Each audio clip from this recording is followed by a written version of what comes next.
Spring has made our houseplants look so lush and beautiful.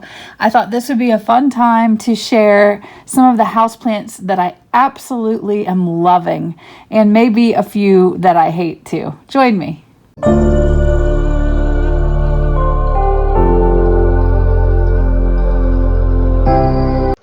Liquid Amber Girl Gardening. Okay, hate is such a strong word. I really didn't mean that. But I would like to talk about maybe a couple of plants that I have had struggles with, just to share that with you. Okay, why is my lighting acting up? Sorry. Just to maybe give you some encouragement, because I know it's always nice to know that there are other people who go through the same things. You know, the struggle is real and all that. So anyway, let me start with this, which is a Callisia. And this is definitely one of my favorite houseplants right now. This plant is so easy. It's just beautiful. The color on the leaves is stunning. Everyone who walks into my living room, this is sitting actually on my piano, and everyone who walks into the room, they go straight to this plant and ask, what is this? And can I have a piece of it? So I actually have a second one right over across from it that I will show you probably somewhere soon, because the plant next to it is another one for this list. So this is a variegated, obviously a variegated Callisia, and easy, beautiful.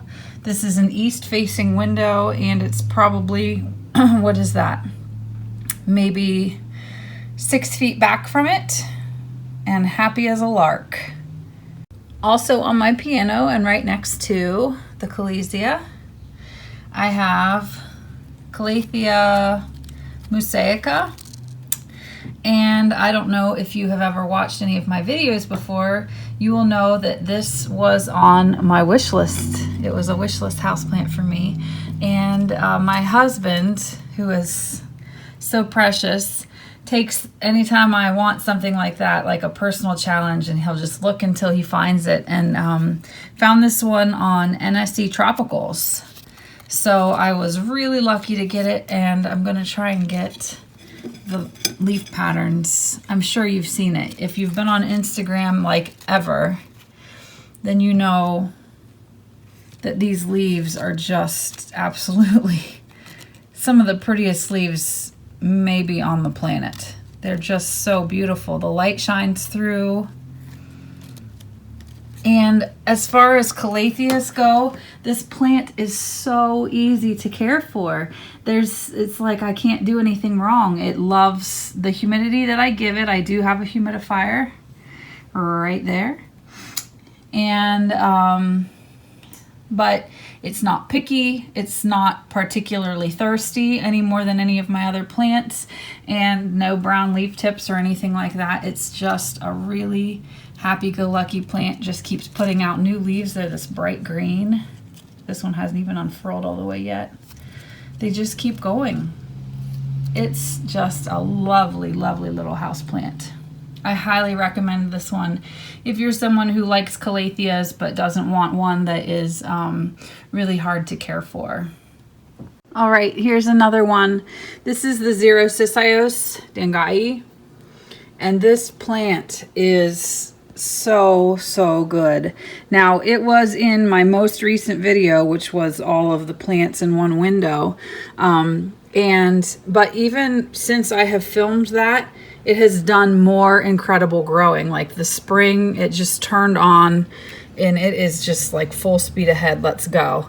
But like, it has this shoot right here. I know it's hard to tell because that is Ceropegia that is hanging down, but this shoot here is Xerosicios climbing up. And it does actually have tendrils, and it will climb surfaces, cling on to them if the mood suits it right. And I still haven't moved this. I said in that last video that I was planning to maybe move this from this window, which is an east-facing window, into one of my west-facing windows, and I do actually still plan to do that, because I think that the growth will just be exponential when I do, because right now I'm just the shoots that are like right in the window are the ones that are doing the most growing.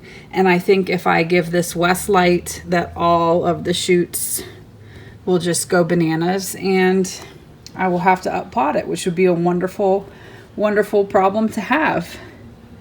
Such a cool plant. Here's a lovely one. This plant was also in my most recent video. It's in the same window as the Xerosciceus, and this is Peperomia Frost. Look at the leaves.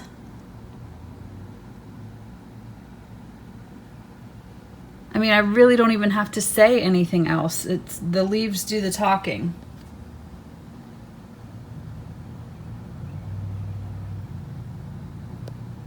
This plant is so full and beautiful. Another one that's really, really low maintenance. The blooms have been coming nonstop. And all of my peperomias, almost all of them, have been going bananas with the blooms still. That's been since winter. So I don't know, they're just happy right now. But the light hits these leaves, and it's got, we have a Hoya carnosa over here, and this really beautiful begonia next to it, and it's just too much pretty. I can't even stand it. All right, next on my list is a plant that's brand new to me, and this is from my wish list that I did a few videos back. This is a Philodendron red emerald. So I have to do a little shout out to Steph Hall, because I got this plant from her and her daughter Harley, that everyone knows that are plant YouTubers. And I was so thrilled to find one, because you can't find them anywhere. This is the newest leaf that it just put out. And I have something else new coming on here. I assume another leaf, but anyway, it's a beautiful plant. Not really easy to ship this one because the leaves are so thin and delicate, but it got here real quickly, packaged beautifully, and it absolutely had no adjustment period. It just went for it. So love this. Glad to have one marked off of my list.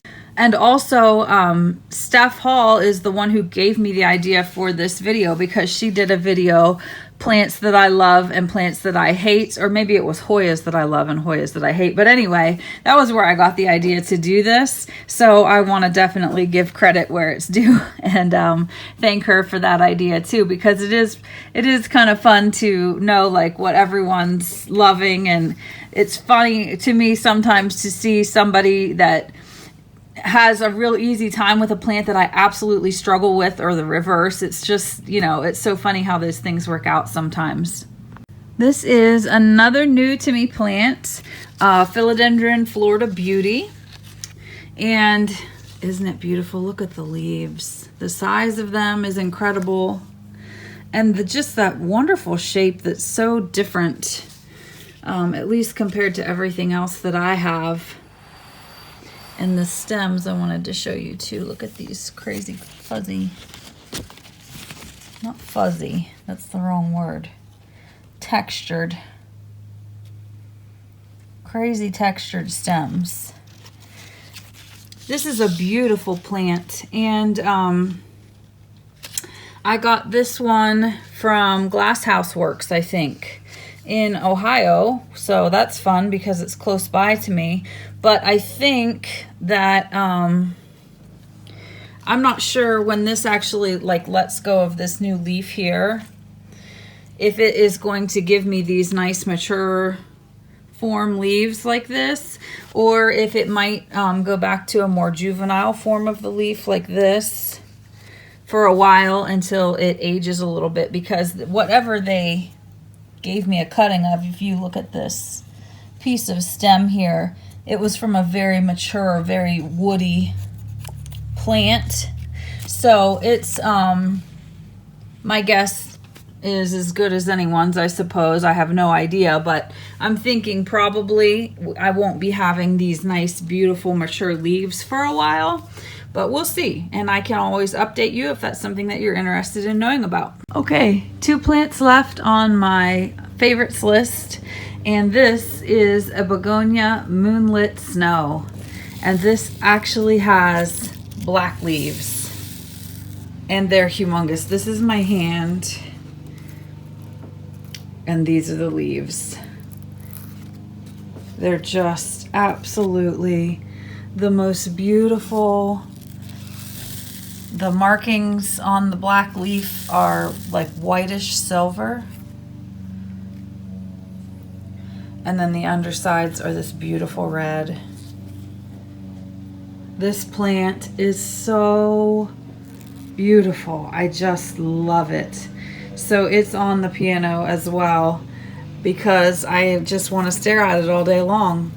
And it does bloom. I don't think I have any. Yeah, here's a little bit. It blooms that color pink. So as if the leaves aren't enough, it also puts out blooms. Just a beautiful, beautiful plant. The last plant that I'm loving right now is this Calathea Beauty Star. And just look at the pretty pink stripes on these leaves. This is another one of those Calatheas that it's like you can't, it doesn't get upset with you. It doesn't get brown tips on the leaves. It is just a real happy-go-lucky little plant. Now, I do have this in a south-facing window, and it's right next to one of the plants that I hate, which I'll be getting into in a minute. So this is a south window, but there is a porch out here in front of the house that's covered, and so it doesn't get much other than a little bit maybe of direct sun in the early morning, and that's if I don't think it really does now at this time of the year. In winter, when the sun's a little bit lower, I think it does. So anyway, but just look. Oh, I highly recommend this Calathea for anyone who wants a Calathea that's easygoing. But I did actually post this on my Instagram not that long ago. If you guys don't follow my Instagram, you should. I put a lot of, I try to do stuff daily, but I don't. But I put a lot of stuff on there, just pretty house plants. I do stuff from the vineyard. I do Tilly because, you know, she's just so cute. Here she is laying in the sun. Matilda. Hi, Pumpkin. Hi, sweet doggy. But anyway, so it highly recommend it. Oh, this is my Calathea Dottie. And you want to talk about a beautiful plant. Look at those dark leaves with the pink. Oh, so many plants. Okay, so now for a plant that I hate. This is Monstera adansonii, of course. And this little turd has given me a lot of grief. Now I want to say for the record that I do not hate this plant. I love this plant. I adore it. The plant hates me. So this is all that's left. I got cuttings of this plant. I'm sorry if you can hear the lawnmower outside. That's my hubby. I got cuttings of this plant when? A year ago, more than a year ago. And it grew and grew. I had a totem in here, a moss pole that it could climb. I made a soil mix that's absolutely perfect. It doesn't hold water, so the leaves don't do this, you know, discolor. And oh my gosh, I have cut this thing. Let me just show you. Okay, so this is a propagation little stand, and I love it. And 3 of these tubes, 1, 2, 3, are all cuttings from my adansonii. And it was just, I'd had enough. I couldn't take any more frustration. The plant was not thriving. It was constantly in some kind of stress. And I I don't know. I didn't know what else to do. So I just did this like 2 days ago. So there's nothing growing yet. There were already a lot going on with the aerial roots. And I've actually done this before with one of my plants that I will show you in a minute. And it had no problem propagating these in water and then transitioning them into the soil. They took to it really nicely. So here are the cuttings that I took earlier from that adansonii and transitioned into soil from water, and they did great. And actually I took these cuttings a long time ago. It was like I think it was like Christmas time, and they did really well. So I was able to transition them to soil. I've kept the soil really wet just to make that transition a little easier, going from all water to soil, but it hasn't been an issue at all. So I'm pretty confident that I'll be able to do that also with these other cuttings that I've taken. Okay, next plant that I hate, and don't mind the nonsense in the background. That's my laptop. That's my son's Nerf gun and game. But anyway, this is a Peperomia turboensis, and it is, and I don't hate this plant, it hates me. I got it from Steve's Leaves, and it looks a lot like a watermelon peperomia. But when it's healthy, the leaves are darker, they're smaller, they're shaped a little bit more drastically like a teardrop than a traditional watermelon peperomia is. But I had to actually take this plant and put it into this terrarium. I mean, just to keep it alive. It has been such a prima donna. And even in here, it's just struggling.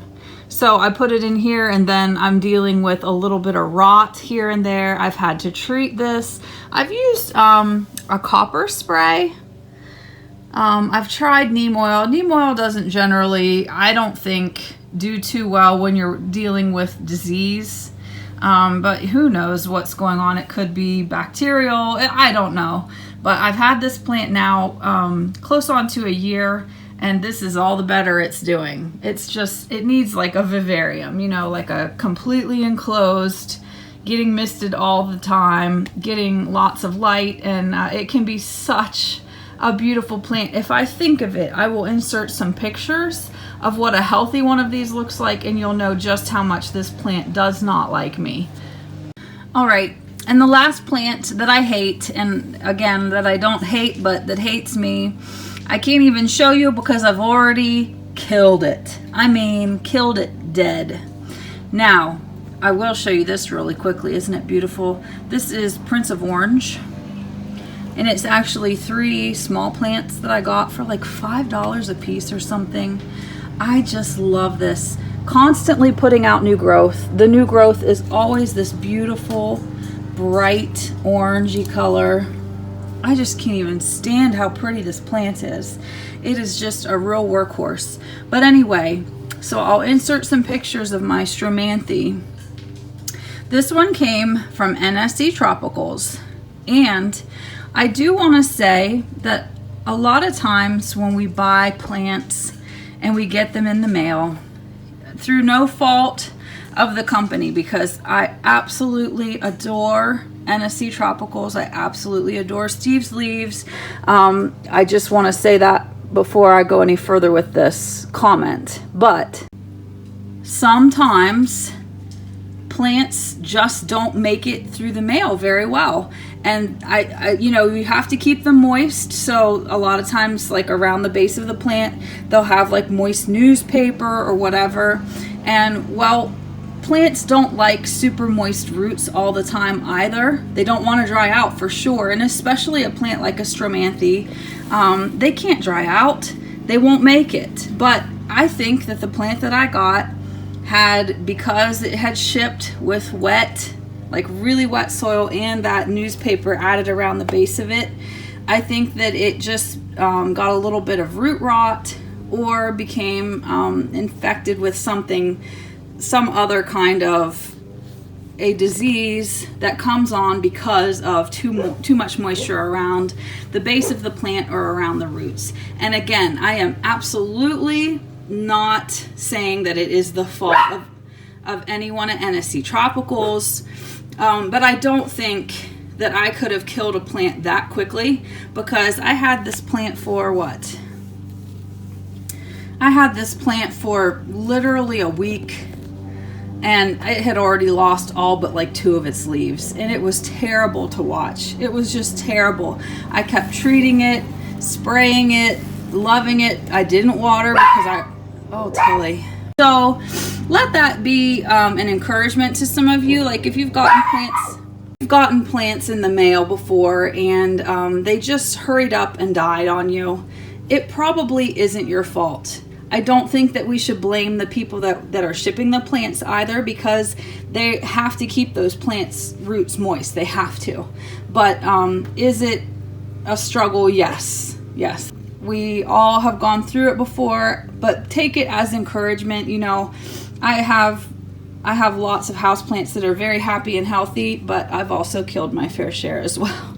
So anyway, I hope that this video was fun for you. It was really fun for me to make it. And I will see you as soon as I get another one up, which will hopefully be kind of soon. So take care. Have a great week, everyone.